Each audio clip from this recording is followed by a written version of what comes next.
Hello students, हाय। आज हम वस्त्र विज्ञान के कुछ क्वेश्चन को सॉल्व करेंगे। चलिए देखते हैं। सबसे पहला क्वेश्चन क्या है। सबसे सादी ट्विल बुनाई में कितने हार्नेस की आवश्यकता होती है। तो ट्विल बुनाई क्या होती है, ये तिरछी विशिष्ट डिजाइन होती है, उसको ट्विल बुनाई कहते हैं। इसमें 3 हार्नेस की आवश्यकता होती है।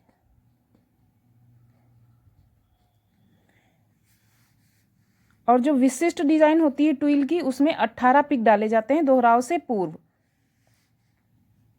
दूसरा क्वेश्चन क्या है। डिम्टी नामक वस्त्र का उपयोग किया जाता है, किसमें किया जाता है। ब्लाउज, पर्दे और ड्रेस बनाने में, ऊनी वस्त्र बनाने में, हल्के और फैंसी वस्त्र बनाने में, साड़ियाँ बनाने में।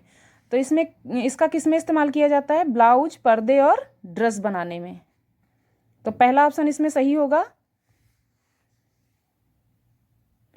तीसरा क्वेश्चन क्या है। सबसे अधिक जटिल ट्विल बुनाई में दोहराव से पूर्व कितने पिक डाले जाते हैं। तो अभी हमने ऊपर बताया था, जो सबसे जटिल ट्विल बुनाई है उसमें कितने पिक डाले जाते हैं, 18 डाले जाते हैं।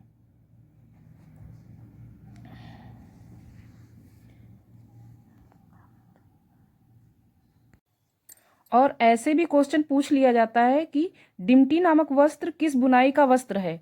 तो किस बुनाई का वस्त्र है, ये रिब बुनाई का वस्त्र है।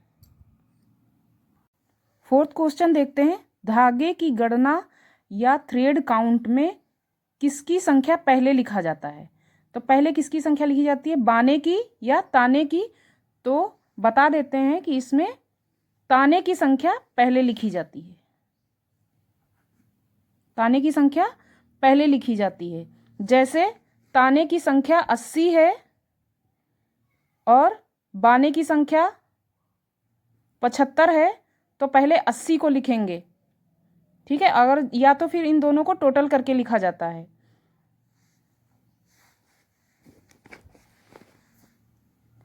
अब क्वेश्चन नंबर 5 देखते हैं।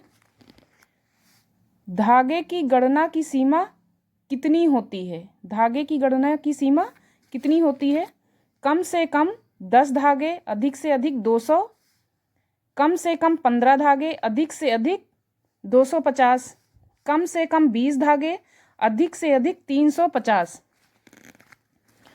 तो धागे की गणना कैसे की जाती है, प्रति इंच की जाती है कि 1 इंच में लंबाई और चौड़ाई का जो कपड़ा है उसमें कितने धागों का इस्तेमाल किया गया है। तो इसमें कौन सा ऑप्शन सही होगा। कम से कम 20 धागे और अधिक से अधिक 350, यानी कि थर्ड ऑप्शन इसमें सही होगा।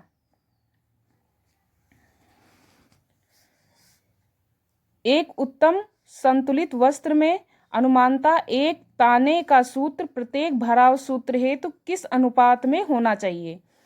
तो पहला ऑप्शन है 2:1, दूसरा ऑप्शन है 1:1, तीसरा ऑप्शन है 3:1, चौथा ऑप्शन है 4:1। तो इसमें भराव का जो सूत्र होता है वो 1:1 जो होता है उत्तम होता है।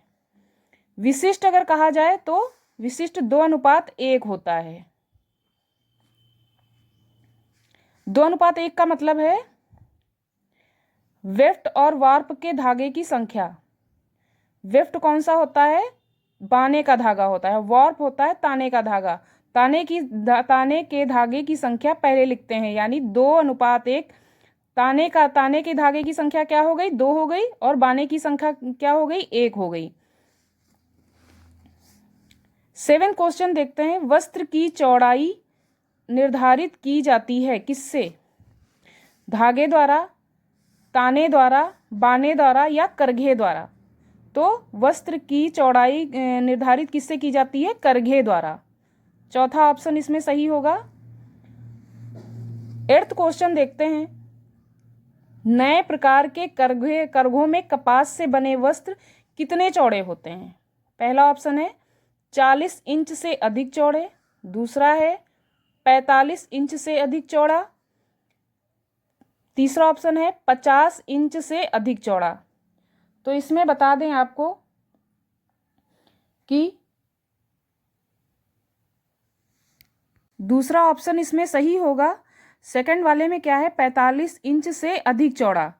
तो नए प्रकार के करघों में कपास से बने वस्त्र की चौड़ाई कितनी होती है? 45 इंच से अधिक चौड़ी होती है।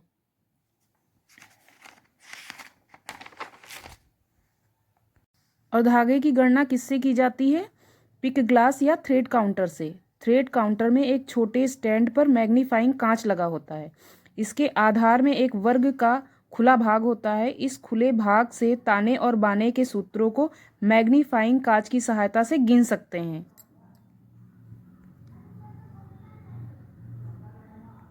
9th क्वेश्चन देखते हैं। वस्त्र में अधिक से अधिक आकृति की बुनाई में हार्नेस लगते हैं। तो पहला ऑप्शन है 10, दूसरा है 30, तीसरा है 20, चौथा है 40। तो वस्त्र में अधिक से अधिक आकृति बनाने के लिए कितने हार्नेस की आवश्यकता होती है? 40। और जो सादी बुनाई होती है जिसमें कोई आकृति कोई डिजाइन नहीं होती उसमें सिर्फ 2 हार्नेस की आवश्यकता होती है। 10th क्वेश्चन देखते हैं।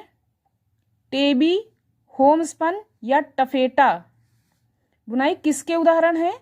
बास्केट बुनाई के, सादी बुनाई के, रिब बुनाई के या ट्विल बुनाई के। तो इसमें जो है दूसरा ऑप्शन सही होगा, सादी बुनाई के। Thank you. अगर वीडियो अच्छी लगी हो तो लाइक करिए, शेयर करिए और चैनल को सब्सक्राइब करिए। मिलते हैं नेक्स्ट वीडियो में, तब तक के लिए बाय बाय।